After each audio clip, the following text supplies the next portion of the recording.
शांति शांति शांति।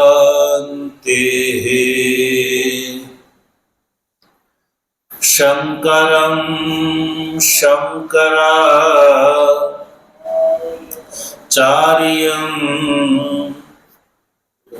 केशवं बादरायणम् सूत्रभाष्य कृतौ वन्दे भगवन्तौ पुनः पुनः। ईश्वरो गुरुरात्मेति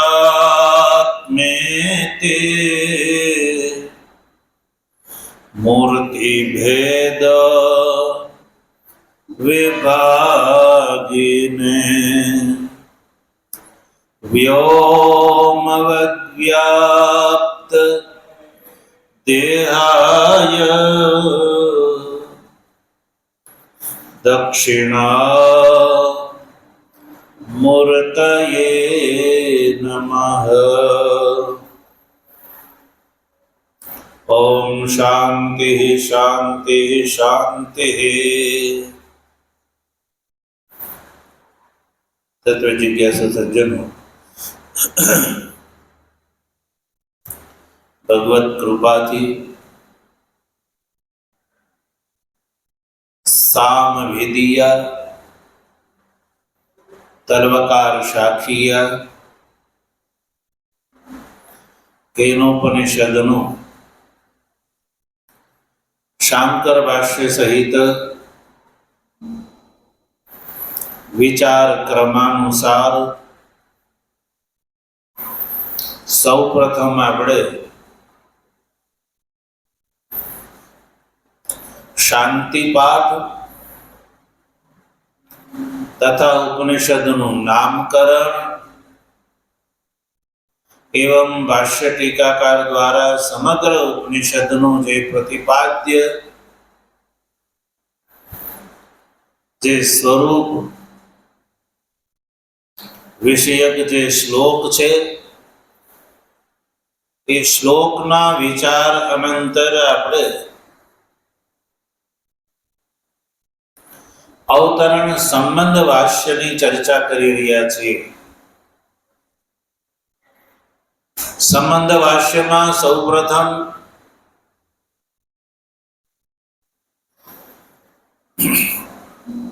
भगवान भाष्यकारे बताव्युं कि केनेशितम इत्यादि थी जेनो प्रारंभ थाय छे एवो आ जे 9मो अध्याय छे ए उपनिषद छे। ए कर्मकांडनो भाग नथी, उपनिषद छे अने उपनिषदनो विषय छे परब्रह्म। कर्म नहीं पण परब्रह्म। एटले आ जे अध्याय छे ए परब्रह्म विषय जे छे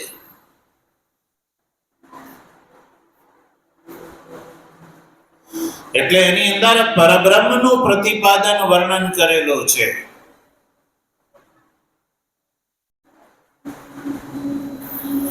અને આ પહેલા એટલે કે 8 અધ્યાય સુધીમાં સંપૂર્ણ કર્મ અને સમસ્ત કર્મનો આશ્રયભૂત જે છે પ્રાણ છે એની ઉપાસના કહી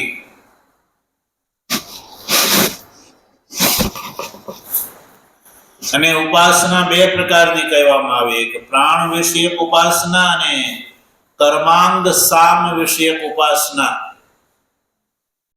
8મા અધ્યાય સુધીમાં એની ચર્ચા થઈ ગઈ। અને સાથે સાથે ગાયત્ર સામ વિષયમ દર્શન વંશ સુધીનું જે છે એ પણ કહેવાય ગયું 8મા અધ્યાય સુધીમાં.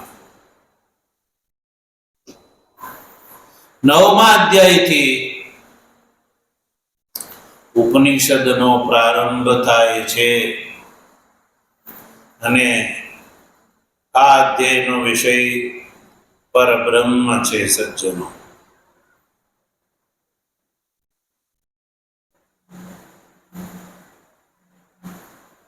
તો હવે 9મા અધ્યાયની અંદર જે પરબ્રહ્મનું પ્રતિપાદન છે, જેને ઉપનિષદ કહેવામાં આવે છે, તો એ કોના માટે છે? એનો અધિકારી કોણ? તો કહ્યું કે જે સંસારથી વિરક્ત છે ને એ આ ઉપનિષદનો અધિકારી છે. કોણ અધિકારી છે? જેનું અંતઃકરણ વિશુદ્ધ છે, વિશુદ્ધ સત્વ, અને જે નિષ્કામ છે, અને જે બાહ્ય અને અનિત્ય એવા સાધ્ય અને સાધનના સંબંધથી જે વિરક્ત છે,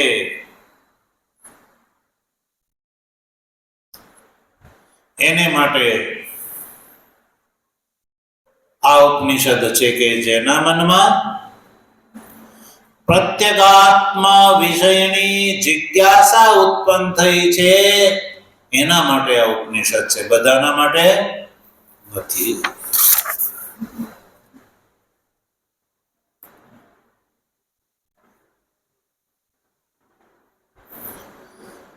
તો પછી આ વિરક્ત જે છે એ શું અલગથી કઈ જન્મ લેતો હશે? એ આપણા મતથી જ વચ્ચેથી કોઈ આવશે?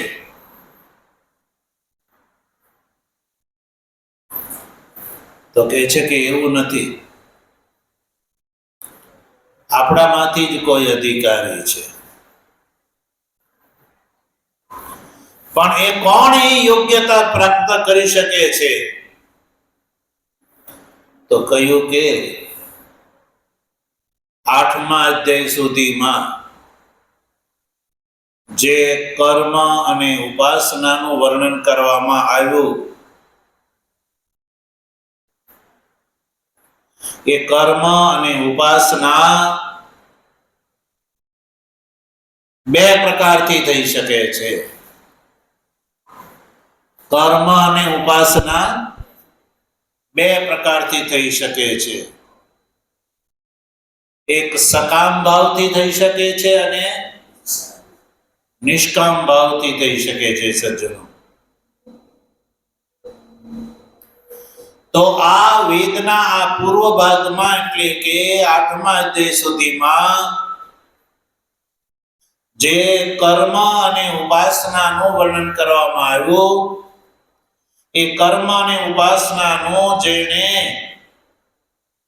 સમ્યક પ્રકારથી અને નિષ્કામ ભાવથી અનુષ્ઠાન કર્યું છે, કેવા પ્રકારથી? સમ્યક અને નિષ્કામ ભાવથી એનું અનુષ્ઠાન જેને કર્યું છે,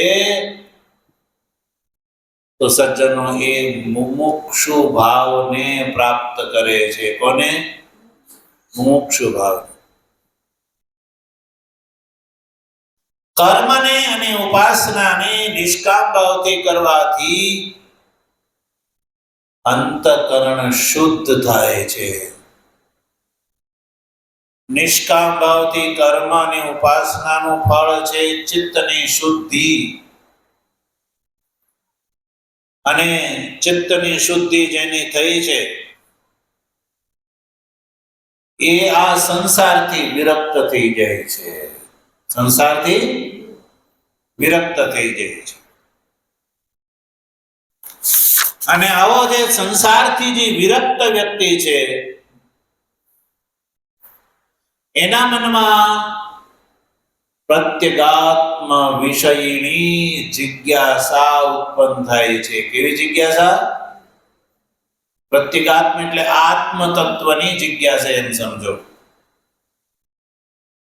એટલે કે આપણા પોતાના સ્વરૂપની જિજ્ઞાસા એના મનમાં ઉત્પન્ન થાય છે સજ્જન. અને એ જિજ્ઞાસાનું સ્વરૂપ કેવું છે સજ્જનો? તો આ ઉપનિષદના પહેલા શ્લોકમાં જે જિજ્ઞાસા છે એ કોની આવી જિજ્ઞાસા ઉત્પન્ન થાય? કેનેશિતમ પતતિ પ્રેષિતમ મનઃ કેન પ્રાણઃ પ્રથમ પ્રીતિયુક્ત કેનેશિતામ વાચમિમામ વદંતિ ચક્ષુઃ શ્રોત્રમ કૌ દેવો યુનક્તિ. આવું જે ગુરુના શરણને ગ્રહણ કરીને આવા પ્રકારના પ્રશ્નો કોના મનમાં ઉઠે છે? તો કયું જે શુદ્ધ ચિત્ત છે ને એના મનમાં ઉઠે છે. જેનો ચિત્ત શુદ્ધ નથી એને આવા પ્રશ્નો ઉભા થતા નથી સજ્જનો.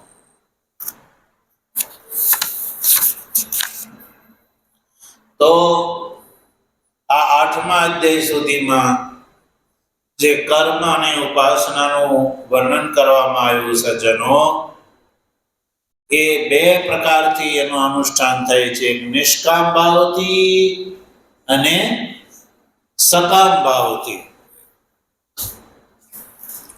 તો જો નિષ્કામ ભાવથી જે કરે છે તો એનું ચિત્ત શુદ્ધ થાય છે અને એને આત્માની જિજ્ઞાસા થાય છે. એ બ્રહ્મની જિજ્ઞાસાનો અધિકારી થઈ જાય છે.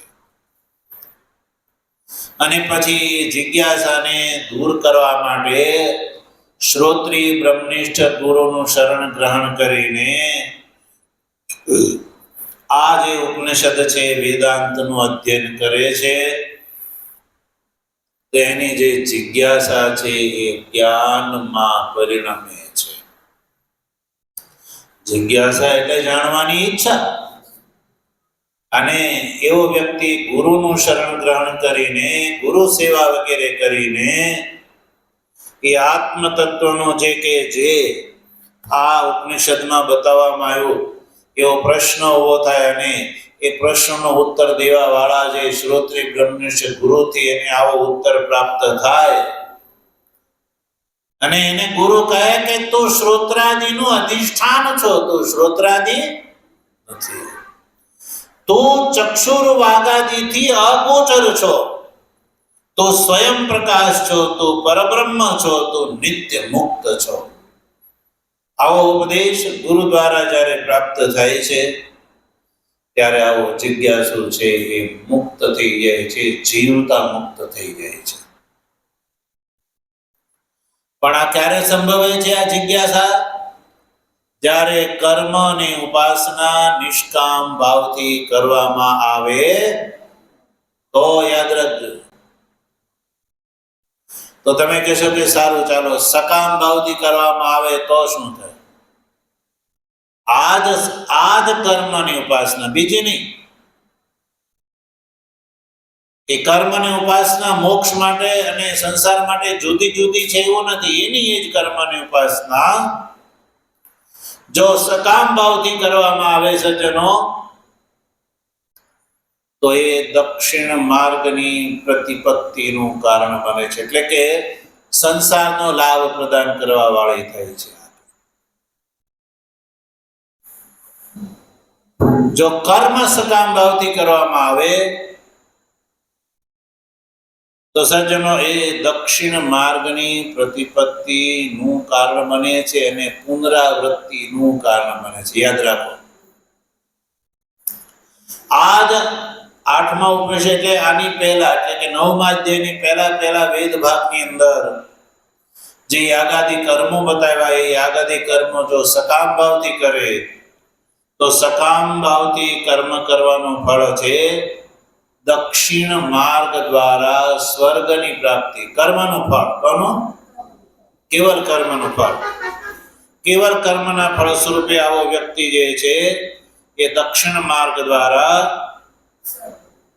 સ્વર્ગમાં જઈ અને ત્યાંથી પુનરાવૃત્તિ માટે જાય છે, ત્યાંથી એને પાછું આવવું પડે છે. તો પંક્તિ મળે, જો પંક્તિમાં જો સકામસ્ય તું મળે, સકામસ્ય તું જ્ઞાન રહિતસ્ય કેવલાની શ્રોતાની સ્માર્તાની ચ કર્માણી દક્ષિણ માર્ગ પ્રતિપત્તયે પુનરાવૃત્તયે ચ ભવંતિ.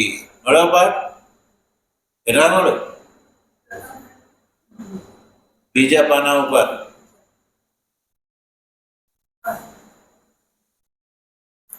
સકામ ભાવથી કરવામાં આવે તો, નિષ્કામ ભાવથી કર્મની ઉપાસના કરવામાં આવે તો એ જિજ્ઞાસા દ્વારા, ચિત્ત શુદ્ધિ દ્વારા, જિજ્ઞાસા દ્વારા એ જ્ઞાનનો ભાગીદાર થઈ અને મોક્ષનો ભાગીદાર થઈ શકે છે સજ્જનો. અને સકામ ભાવથી કરવામાં આવે તો કહ્યું જો સકામસ્ય, સકામ ભાવથી કરે કેવલ કર્મ, જ્ઞાન રહિત એટલે ઉપાસના રહિત, કેવલ કર્મ. કેવલ કર્મ બે પ્રકારના જો શ્રોતાની સ્માર્તાની ચ, શ્રોત કર્મ અને સ્માર્ત કર્મ, આ બે પ્રકારના જે કર્મ છે એ કર્મ જો અધિકારી સકામ ભાવથી કરે તો એ સકામ ભાવથી કર્મ કરવાનું ફળ છે દક્ષિણ માર્ગ પ્રતિપત્તિ. એનું ફળ છે દક્ષિણ માર્ગની પ્રતિપત્તિ. દક્ષિણ માર્ગની પ્રતિપત્તિ દ્વારા એ સ્વર્ગ લોકનો ભાગીદાર થાય છે. એ હારું ને એમાં વાંધો શું? સ્વર્ગલોકની પ્રાપ્તિ થાય એમાં વાંધો શું? વાંધો હશે ભાઈ? તો કઈ મોટામાં મોટો વાંધો એ છે કે પુનરાવૃત્તયે ચ ભવંતિ, ત્યાં હંમેશા રહેવાતું નથી. સકામ ભાવથી કર્મ કરી લે કોઈ, સ્વર્ગમાં દક્ષિણ માર્ગથી જાય તો ત્યાં મોક્ષ નથી પ્રાપ્ત થતો, લોકનો લાભ મળે છે પણ ત્યાં દેવતાઓની સેવા કરવી પડે છે. શું કરવું પડે છે? દેવતાઓની સેવા. અને ઉપનિષદ શું બતાવે છે ખબર છે? એ દેવતાઓનું અન્ન બને છે. શું બને છે? દેવતાઓનું તમ દેવા ભક્ષયંતી, દેવતાઓ એનું ભક્ષણ કરે છે. તો તમે કહો છો કે ભક્ષણ કરે તો આપને દેવતાઓ ખાઈ જાય, તો ત્યાં જવાય નહીં. તો દેવતાઓ ભક્ષણ કરે એટલે આપણને ખાઈ જતા હશે દેવતાઓ? તો કહ્યું કે ખાતા નથી. દેવતાઓ ભક્ષણ કરે છે એનો અર્થ એ છે કે દેવતાઓ એનો લાભ લે છે. લાભ લે છે તો પછી એ તો અનિષ્ટનું કારણ કહેવાય. તો કે ના ના ના ના, અનિષ્ટનું કારણ નથી એ. જો સજ્જનો, આપણા આશ્રમમાં ગાય છે. શું છે? ગાય છે કે નહીં? તો ગાય જે છે એ આપણને શું આપે છે? દૂધ આપે છે. ગાય જે છે એ આપણને દૂધ આપે છે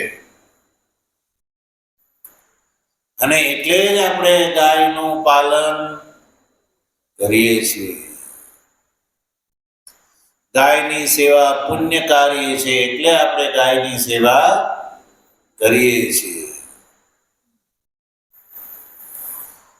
તો સજ્જનો, ગાયની આપણે સેવા કરીએ, ગાય આપણને દૂધ આપે, ગોબર વગેરે, ગૌમૂત્ર વગેરેનો આપણને લાભ કરી આપે છે. આપણે ગાયને છોડવા તૈયાર થઈ જઈએ નહીં.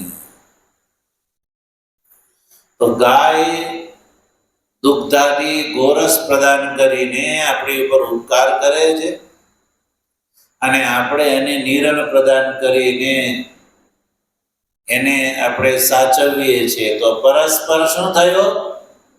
સંબંધ થયો. એમ યાગાદી કર્મના ફળ સ્વરૂપે જે સ્વર્ગમાં જાય છે તો એને દેવતાઓની સાથે રહેવાનો લાભ મળે છે. સજ્જનો દેવતાઓની સાથે રહે એની કઈ મહિમા ઓછી હોય નહીં ને? રાજાની સાથે રાજાનો જે પીએ હોય, પ્રધાન,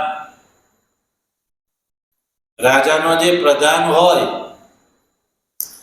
તો એ પ્રધાનની મહિમા કઈ ઓછી હોય છે?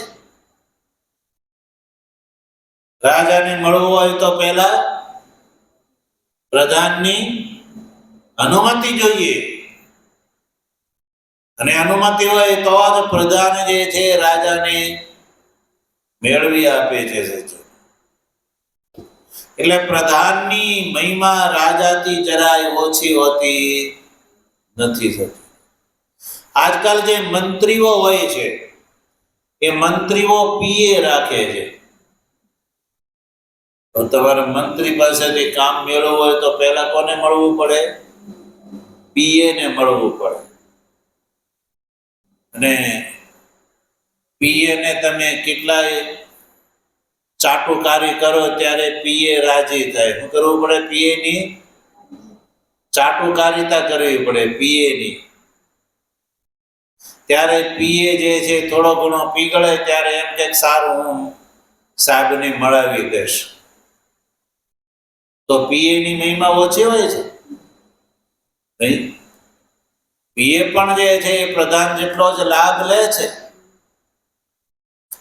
એમ આ જે ઈષ્ટાધિકારી સ્વર્ગમાં જાય છે તો દેવતાની સાથે વાસ કરે છે તો એની પણ મહિમા કઈ ઓછી નથી.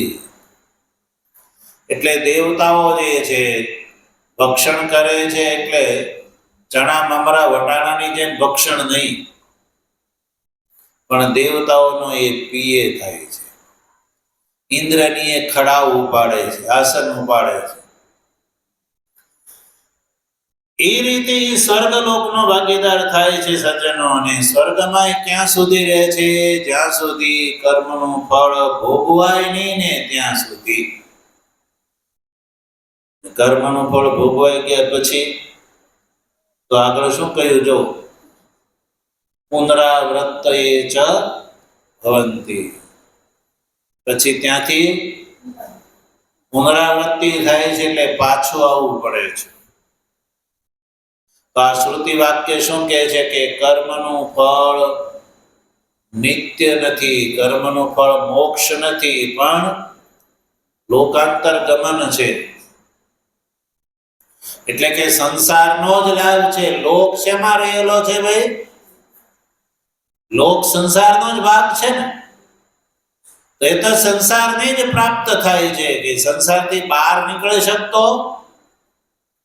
અને જે જ્ઞાની છે એ તો સંસારથી છૂટી જાય છે. જ્ઞાનનું ફળ છે સંસારથી મોક્ષ અને સકામ કર્મનું ફળ છે સંસાર. પણ અહીંયા કરતા થોડો વધારે સારું, એમ એટલો જ ફેર. અહીંયા કરતા વધારે. જોકે અહીંયા મનુષ્ય કરતા તો એ સારું નથી. મનુષ્ય જન્મમાં તો આ શરીર છૂટ્યા પછી એના અગ્નિ સંસ્કાર પણ થાય છે. સ્વર્ગમાં સ્વર્ગીય શરીર છૂટ્યા પછી ત્યાં કોઈ અગ્નિ સંસ્કાર કરવા વાળું નથી. ત્યાં શ્રાદ્ધાદિ થતા નથી. તો ત્યાંથી એની પુનરાવૃત્તિ એટલે કે પાછું આવવું પડે છે. તો પાછું આવીને શું બને? તો કહ્યું કે પાછો આવીને એને જે પહેલા કર્મ કરી રાખ્યા છે એ કર્મ અનુસાર એ પાછો જે અહીંયા દેહ ધારણ કરે છે. જો એને સ્વર્ગમાં ભોગવવા યોગ્ય કર્મથી ભિન્ન એના બીજા કર્મો છે, એ કર્મોમાં જો સારા કર્મો હોય તો એ પાછો મનુષ્ય બને. શું બને? પાછો મનુષ્ય બને. અને મનુષ્યમાં પણ કે આપણા સંસારની અંદર બધા મનુષ્યો કઈ એક સરખા છે? બધાની યોગ્યતા અને ક્ષમતા જુદી જુદી છે. એમ સજ્જનો મનુષ્યમાં પણ એ સર્વશ્રેષ્ઠ બને અને મનુષ્યમાં અધમે બને. એના જેવા કર્મ છે એ પ્રમાણે બને છે.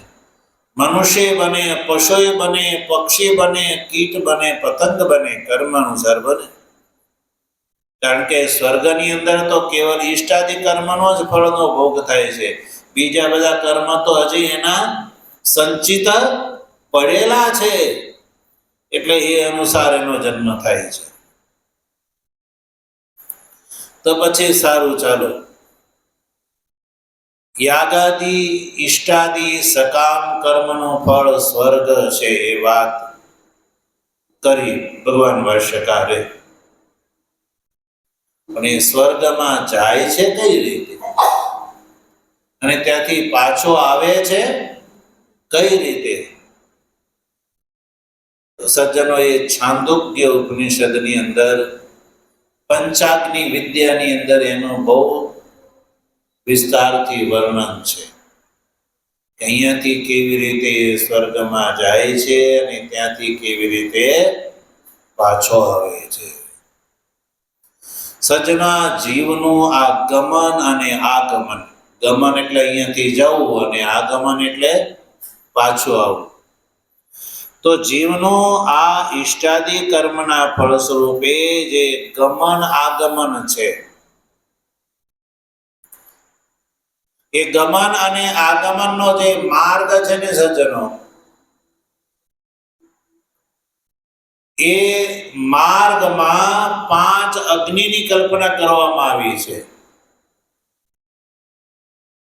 અને 5 અગ્નિની અંદર આ જીવાત્માનો 5 પ્રકારથી હોમની કલ્પના કરવામાં આવી છે. 5 અગ્નિ કઈ તો યાદ રાખો: દ્યુ, પર્જન્ય, પૃથ્વી, પુરુષ અને યોષિત. યોષિત એટલે સ્ત્રી.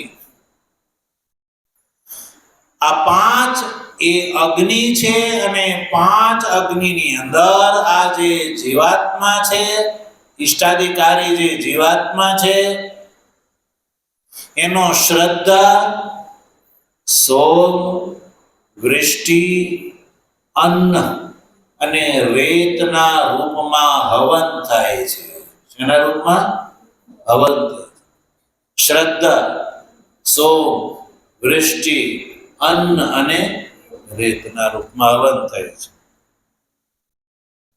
તો આ ગમન અને આગમનનો જે ચક્કર છે, અને આ ગમન સ્વર્ગની અંદર ત્યાં ઈષ્ટાદિ કર્મના ફળનો ભોગ થઈ ગયા પછી એ પર્જન્ય લોકમાં આવે, પર્જન્યથી પૃથ્વીમાં આવે, પૃથ્વીથી પુરુષની અંદર આવે અને પુરુષમાંથી સ્ત્રીની અંદર પ્રવેશ કર્યા પછી 9 માસના અંતે એ નવો જન્મ ધારણ કરે છે. તો આને કહેવામાં આવે દક્ષિણ માર્ગથી ગમન અને પર્જન્યાદિ ક્રમથી પુનરાવૃત્તિ. આવું શાસ્ત્ર બતાવે છે. એટલે સકામ કર્મનું ફળ જે છે એ ગમન અને આગમન છે. તમે ગમન અને આગમન જે છે એનાથી મનુષ્ય જ્યાં સુધી થાકતો નથી ને, ત્યાં સુધી એ નિષ્કામ કર્મ નથી કરતો, સકામ કર્મ કરે છે. જેને આ વાતનો બોધ થઈ ગયો કે સકામ કર્મનો ફળ ગમન અને આગમન છે, સ્વર્ગમાં જવું અને ત્યાંથી પાછું આવવું છે, તો એ ગમન જે છે ને એ કોઈ સુખદાયી નથી, એ મહાન કષ્ટકારી છે. એટલે પંચાગ્નિ વિદ્યાના માધ્યમથી આનું શ્રવણ કરવામાં આવે તો શ્રુતિ જે છે એ સકામ કર્મથી જુગુપ્સા કરવાનું કહે છે. જુગુપ્સા એટલે ઘૃણા. હવે પંચાગ્નિ વિદ્યાનો વિચાર જ વૈરાગ્ય માટે છે. શેના માટે છે? વૈરાગ્ય માટે છે. એટલે બ્રહ્મસૂત્રની અંદર સાધન અધ્યાય નામના 3જા અધ્યાયના પ્રથમ પાદમાં સર્વપ્રથમ પંચાગ્નિ વિદ્યાનો વિચાર કરવામાં આવ્યો છે. અને પંચાગ્નિ વિદ્યાનો વિચાર ઉપનિષદમાં શા માટે? તો કયું? વિરક્ત વૈરાગ્ય માટે. કારણ કે બ્રહ્મ જિજ્ઞાસા, બ્રહ્મ જ્ઞાનનો અધિકારી કોણ છે? વિરક્ત છે. એટલે ભગવાન ભાષ્યકાર અહીંયા દક્ષિણ માર્ગની ચર્ચા જે છે, સકામ કર્મનું ફળ દક્ષિણ માર્ગ દ્વારા પુનરાવૃત્તિ, એ વાત એટલા માટે કરે છે કે સામાન્ય જીવને સકામ કર્મ પ્રત્યે વૈરાગ્ય થાય. શું થાય? વૈરાગ્ય. નિષ્કામ કર્મ કરતો થાય. એટલે સકામ કર્મનું ફળ સારું નથી. એટલે મનુષ્યએ નિષ્કામ કર્મ કરવા જોઈએ. એટલે કે ગ્રહસ્થ આશ્રમ જે છે એની અંદર જે થતા કર્મો છે મનુષ્યએ નિષ્કામ ભાવથી કરવા જોઈએ. સકામ કર્મનું ફળ નાશવંત છે અને નિષ્કામ કર્મનું ફળ શાશ્વત છે. પણ સજ્જનો, સામાન્ય મનુષ્યને આ વાત સમજાતી નથી. સામાન્ય મનુષ્યનું ધ્યાન આ સંસારના ભોગ્ય પદાર્થોમાં લપેટાયેલું હોવાથી એને નિષ્કામ કર્મ સમજાતા નથી. એટલે એ સકામ કર્મ કરવા માટે જ હંમેશા લાલાયિત રહે છે. ઘણા લોકો તો એમ કે ભાઈ નિષ્કામ કર્મ કરવા એટલે કોઈ ફળની ઈચ્છા વગર કર્મ કરવા, એ તો કેમ થાય? ફળ તો હોય, મળવું જ પડે ને. તો જે સજ્જનો નિષ્કામ કર્મની મહિમાનો બોધ છે, એ નિષ્કામ કરે છે, ક્યારે સકામ કરતો. ભગવાન શ્રી કૃષ્ણે ગીતામાં અર્જુનને નિષ્કામ કર્મ કરવાની પ્રેરણા આપી છે. સકામની નહીં, પણ નિષ્કામ કર્મ કરવાની પ્રેરણા આપી. અને સકામ કર્મ કરતા નિષ્કામ કર્મથી વધારે લાભ છે. અર્જુનની નિષ્કામ કર્મ કરવામાં પ્રીતિ થાય એ માટે ભગવાન શ્રી કૃષ્ણે અર્જુનને કહ્યું કે હે અર્જુન, જો સકામ કર્મ કરતા નિષ્કામ કર્મ જે છે એ ઉત્તમ છે. કેમ? તો બેવની જે છે ને એની અંદર ભગવાન તફાવત બતાવે છે. નેહાભિક્રમ નાશોસ્તિ પ્રત્યવાયો ન વિદ્યતે સ્વલ્પમપ્યસ્ય ધર્મસ્ય ત્રાયતે મહતો ભયાત. ભગવાને આવું કહ્યું કે અર્જુન, જો સકામ કર્મ કરતા નિષ્કામ કર્મ શ્રેષ્ઠ કેમ છે? તો કે સકામ કર્મની અંદર અભિક્રમનો નાશ થઈ જાય છે અને નિષ્કામ કર્મની અંદર અભિક્રમનો નાશ થતો નથી. સકામ કર્મની અંદર જો વિધિવત ન થાય, સકામ કર્મ પૂર્ણપણે સમ્યક પ્રકારથી એનું અનુષ્ઠાન ન થાય, તો પ્રત્યવાય એટલે દોષની પ્રાપ્તિ થાય છે, દોષ લાગે છે. અને નિષ્કામ કર્મની અંદર આવો કોઈ પણ પ્રકારનો દોષ લાગતો નથી. નિષ્કામ કર્મનું થોડું પણ અનુષ્ઠાન જે છે એ મહતો ભયાત ત્રાયતે, મહાન સંસારના ભયથી તારી દે છે. અને સકામ કર્મ થોડું આચરણ જે છે એ ફળ આપતું નથી.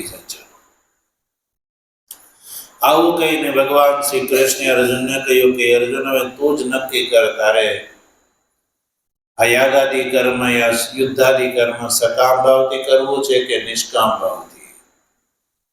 તો અર્જુનને પણ આ વાત સમજાય કે એવી કર્મ તો મનુષ્યએ નિષ્કામ ભાવથી જ કરવા જોઈએ, સકામ ભાવથી નહીં. તો સકામ કર્મનું ફળ યાદ રાખો, સંસાર, અને નિષ્કામ કર્મનું ફળ છે પરમાત્મા. સકામ ભાવથી કર્મ કરવાથી સંસારનો જ લાભ મળે છે, પરમાત્માનો નહીં. અને નિષ્કામ ભાવથી કર્મ કરવાથી પરમાત્માનો મહાન લાભ મળે છે. અને સાથે સાથે જ્યાં સુધી આ જીવન રહે ત્યાં સુધી પણ એનો આલોકનો લાભ પણ મળે છે. એટલે નિષ્કામ કર્મ છે એ શ્રેષ્ઠ છે.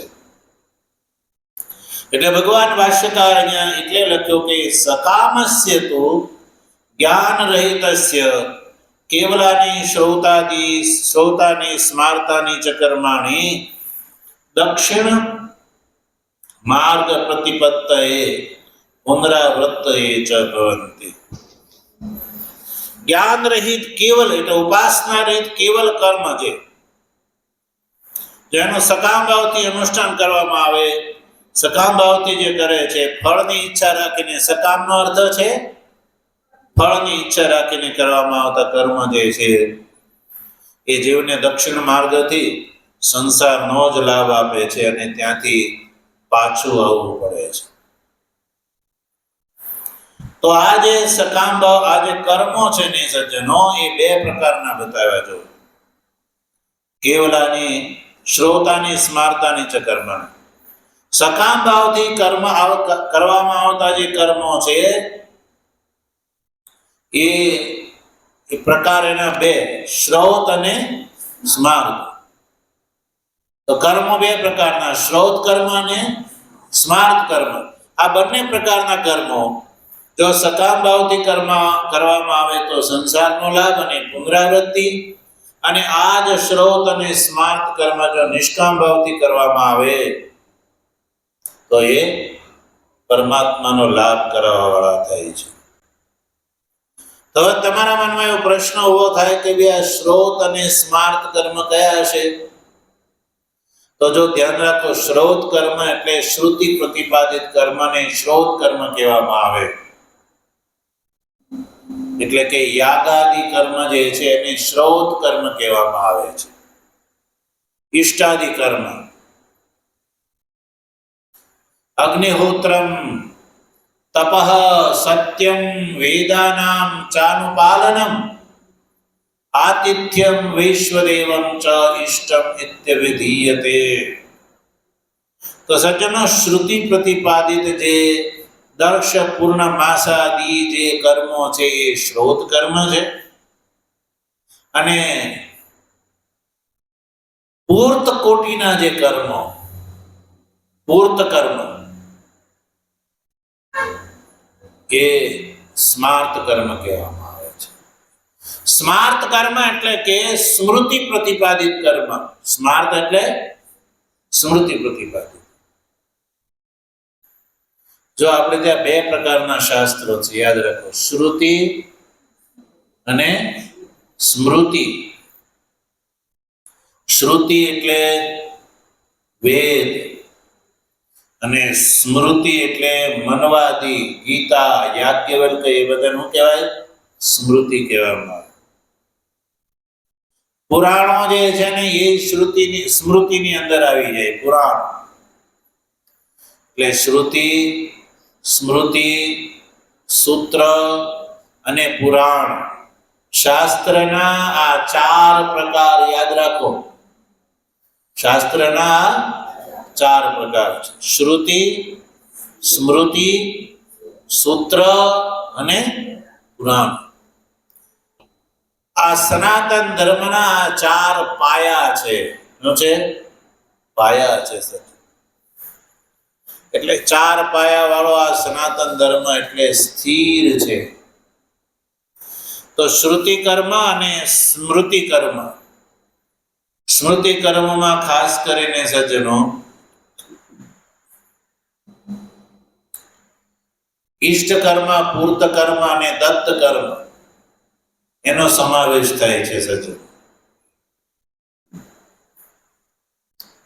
વાપી, કૂપ, તળાગ, દેવતાયતન, અન્ન પ્રદાન, આરામ, આ કર્મ માટે ધનનો વિનિયોગ કરવો એને સ્મૃતિ કર્મ કહેવામાં આવે છે. એટલે લોકોના માટે જળની વ્યવસ્થા કરવી, લોકોને જળ મળે એ માટે ધનનો વિનિયોગ કરવો એને કહેવામાં આવે છે સ્મૃતિ કર્મ. વાપી, કૂપ, તળાગ. પછી દેવ મંદિર, લોકો ઈશ્વરની પૂજા કરી શકે એટલે દેવ મંદિરોનું નિર્માણ કરવું એને સ્માર્ત કર્મ કહેવામાં આવે છે.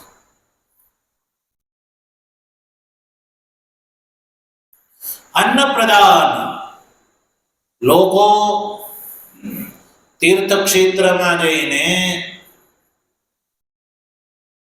ધર્મ ક્ષેત્રમાં જઈને યથેચ્છા રહી શકે, ભજન કરી શકે એ માટે ત્યાં અન્ન ક્ષેત્રની વ્યવસ્થા હોય અને આરામ એટલે રહેવાની વ્યવસ્થા હોય. એવા કાર્યમાં ધનનો વિનિયોગ કરવો એને સ્માર્ત કર્મ કહેવામાં આવે છે.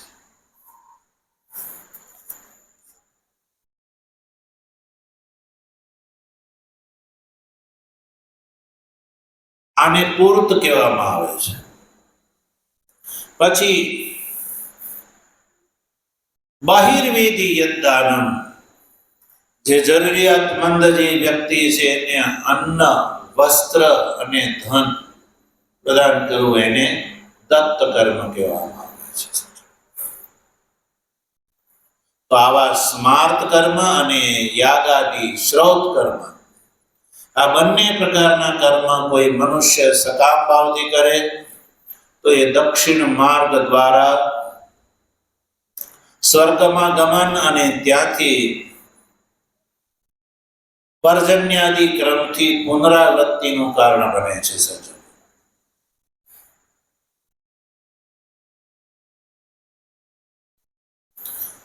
અને એ સિવાયનું જે બીજું કર્મ સ્વાભાવિક કર્મ જે છે, મનુષ્ય જે પોતાને ગમે એવા જે કર્મ કરે, સ્વાભાવિક અને અશાસ્ત્રીય, તો ભગવાન ભાષ્યકાર અહીંયા એ કર્મનો ઉલ્લેખ શા માટે કરે છે કે સ્વાભાવિક અને અશાસ્ત્રીય કર્મનું ફળ છે પશ્વાદી યોનિની પ્રાપ્તિ. જો ફળ પંક્તિમાં આગળ શું લખ્યું, જો સ્વાભાવિક ક્યા તો અશાસ્ત્રીય પ્રવૃત્ત્યા પશ્વાદી સ્થાવરાંતા અધોગતિ સ્યાત. જો મનુષ્ય સ્વાભાવિક કર્મથી બચવું જોઈએ. સ્વાભાવિક એટલે કેવા? સ્વભાવને ગમે એવા, શાસ્ત્ર વિહિત કે શાસ્ત્ર નિષિદ્ધનો ખ્યાલ કર્યા વગર મનને ગમે એવા કર્મને સ્વાભાવિક કર્મ કહેવામાં આવે છે. સ્વાભાવિક એટલે અશાસ્ત્રીય, એટલે શાસ્ત્રમાં જેનો ઉપદેશ નથી એવા કર્મની પ્રવૃત્તિ. અને એનું ફળ શું છે તો કયું? પશ્વાદી. જો પશ્વાદી થી લઈને સ્થાવરાંતા, સ્થાવર પર્યંતની અધોગતિ. એટલે મનુષ્યએ ક્યારેય અશાસ્ત્રીય અને સ્વાભાવિક કર્મથી બચવું જોઈએ. તો સ્વાભાવિક અને અશાસ્ત્રીય કર્મ સજ્જનો, જો મનુષ્ય શાસ્ત્રીય કર્મ ન કરે તો અશાસ્ત્રીય કર્મ થાય જ છે. કારણ કે કોઈ મનુષ્ય કર્મ કર્યા વગર રહી શકતો નથી. એટલે આપણે ત્યાં સનાતન ધર્મની મહાન મોટી વિશેષતા છે કે મનુષ્ય જીવનની પ્રત્યેક ક્ષણ જે છે એ સત્કર્મમય જે છે ને એ હોવી જોઈએ. સત્કર્મ કેવા રૂપમાં? સત્કર્મ. એટલે પ્રત્યેક ક્ષણમાં મનુષ્યએ ધ્યાન રાખવું જોઈએ કે હું આ જે કરી રહ્યો છું એ શાસ્ત્રીય તો છે ને. એટલે અનંત શ્રીમદ સ્વામી ચિદાનંદજી મહારાજે જે સોપાસન નિત્યકર્મ સહજ શ્રી ગુરુ ગીતા જે છે એની અંદર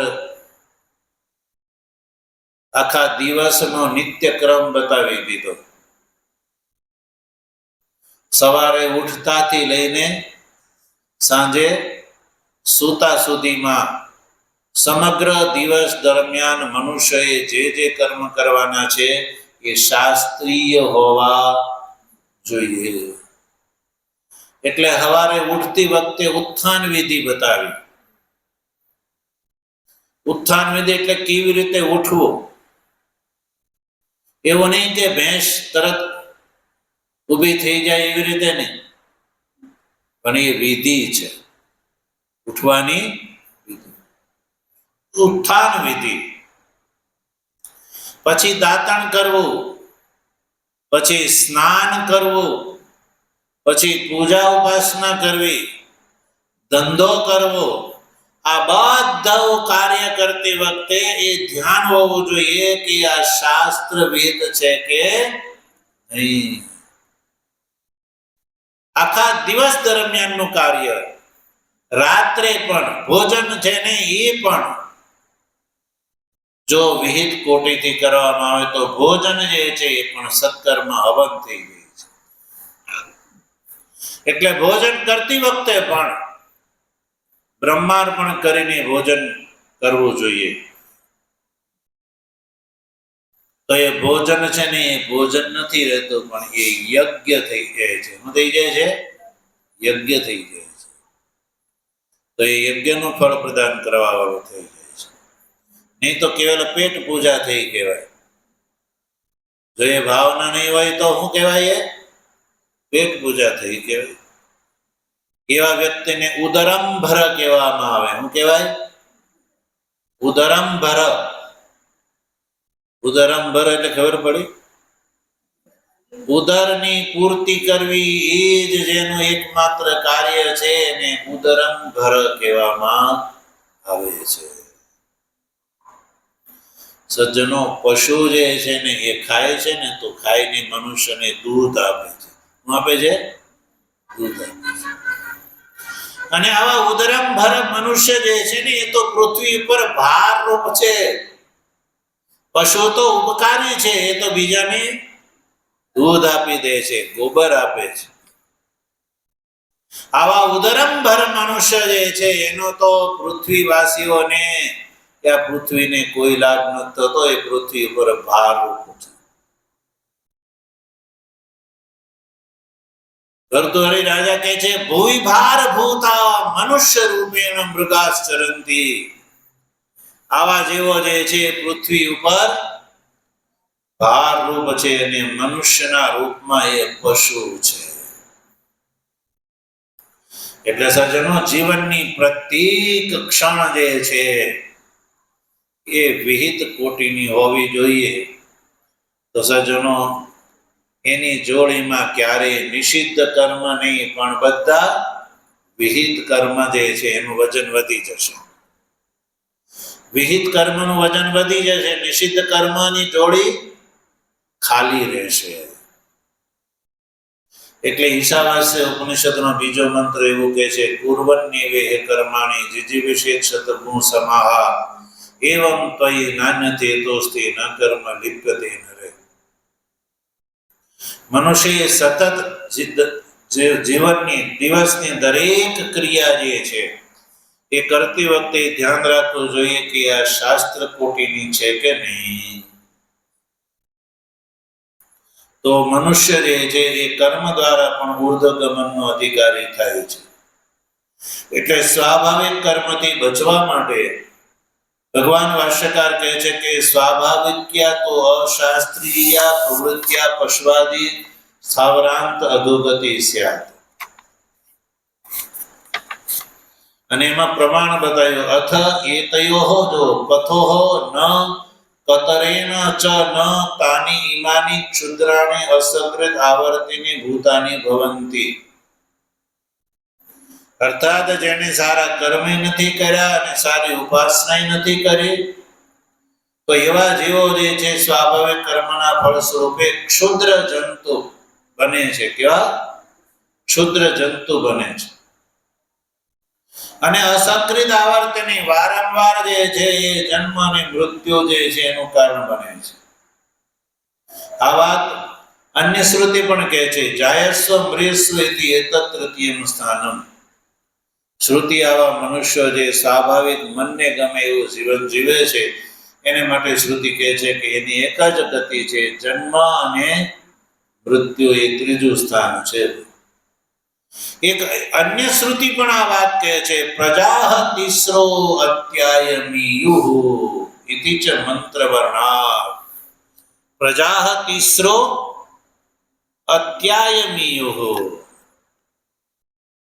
જો જે પિતૃયાણ અને દેવયાન એ બંને માર્ગથી રહિત જે ત્રીજો માર્ગ છે જન્મ અને મૃત્યુ કષ્ટાંગતિ, એ કષ્ટ કે જ્યાં કેવળ જન્મ અને મૃત્યુનું દુઃખ છે, ક્યાંય ભોગનું સુખ ત્યાં નથી,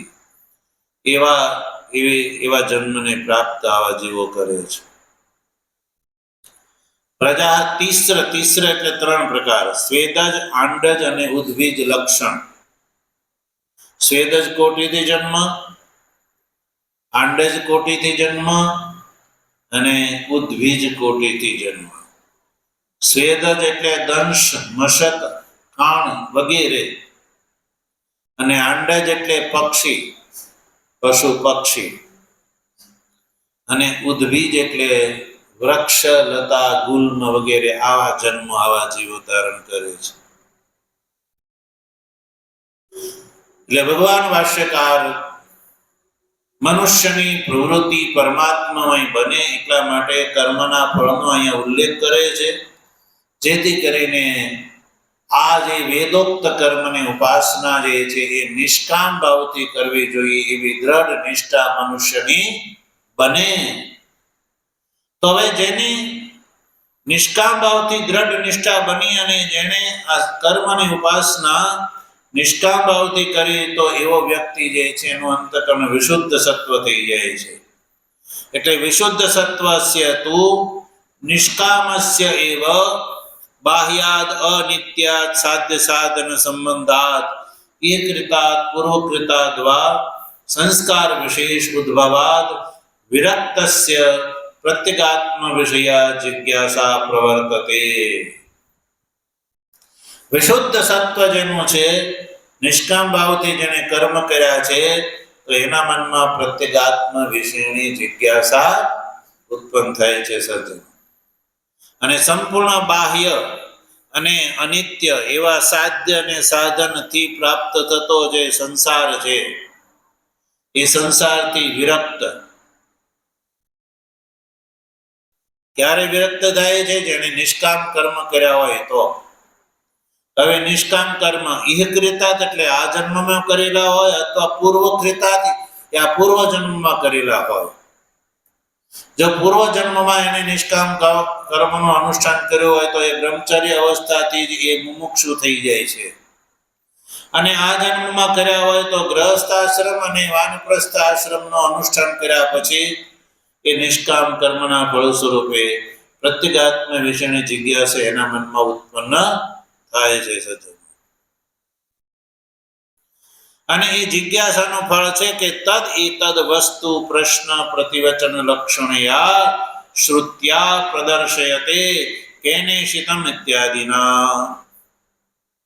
તો પ્રત્યેગાત્મ વિષયની જિજ્ઞાસા એટલે કે આ કેનેશિતમ ઇત્યાદિથી જે શિષ્યના મનમાં ઉભા થયેલા જે પ્રશ્નો, એટલે આ ઉપનિષદની અંદર આ પ્રશ્ન અને પ્રતિવચન, પ્રશ્ન એટલે શિષ્યનો પ્રશ્ન અને પ્રતિવચન એટલે ગુરુ દ્વારા ઉત્તર. તો પ્રશ્ન અને ઉત્તરના રૂપમાં આ જે ઉપનિષદ જે છે એ આપણને જોવા મળે છે. પ્રશ્ન, શિષ્યનો પ્રશ્ન અને ગુરુનો ઉત્તર. તો આ પ્રશ્ન અને પ્રતિવચન એ જ જેનું લક્ષણ છે, એવી આ શ્રુતિ દ્વારા અહીંયા શિષ્યના પ્રશ્નનું એવું પ્રદર્શન કરવામાં આવે છે.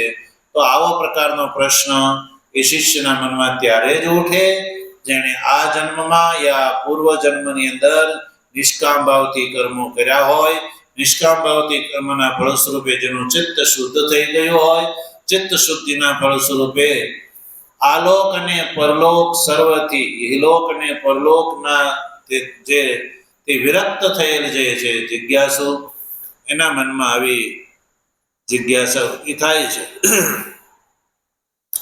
એટલે ઉપનિષદનો અધિકારી જે છે એ વિરક્ત માનવામાં આવ્યો છે. વિરક્ત એટલે સંન્યાસી.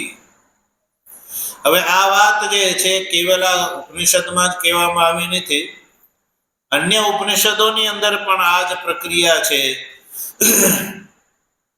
તો ભગવાન ભાષ્યકાર અન્ય ઉપનિષદના ઉદ્ધરણો અહીંયા પ્રસ્તુત કરે છે. ભગવાનની કૃપા હશે તો એનો વિચાર આપણે આગળ કરીશું. ઓમ આપ્યાયન્તુ મમાંગાની વાક પ્રાણશ્ચક્ષુઃ શ્રોત્રમથો બલમિન્દ્રિયાણિ ચ સર્વાણિ સર્વં બ્રહ્મોપનિષદં માહં બ્રહ્મ નિરાકુર્યાત મા બ્રહ્મ નિરાકરોદ નિરાકરણમસ્ત્વ નિરાકરણં મેસ્તુ તદાત્મનિ નિરતેય ઉપનિષત્સુ ધર્મા તે મયि સંતુ. ઓમ શાંતિ શાંતિ શાંતિ. શંકરં શંકરાચાર્યં કેશવં બાદરાયણં સૂત્રભાષ્ય કૃતૌ વંદે ભગવन्तૌ પુનઃ પુનઃ. ઈશ્વરો ગુરુરાત્મેતિ મૂર્તિભેદ વિભાગિને વ્યોમવદ્વ્યાપ્ત દેહાય દક્ષિણામૂર્તયે નમઃ. ઓમ શાંતિ શાંતિ શાંતિ. સદગુરુદેવ સચ્ચિદાનંદ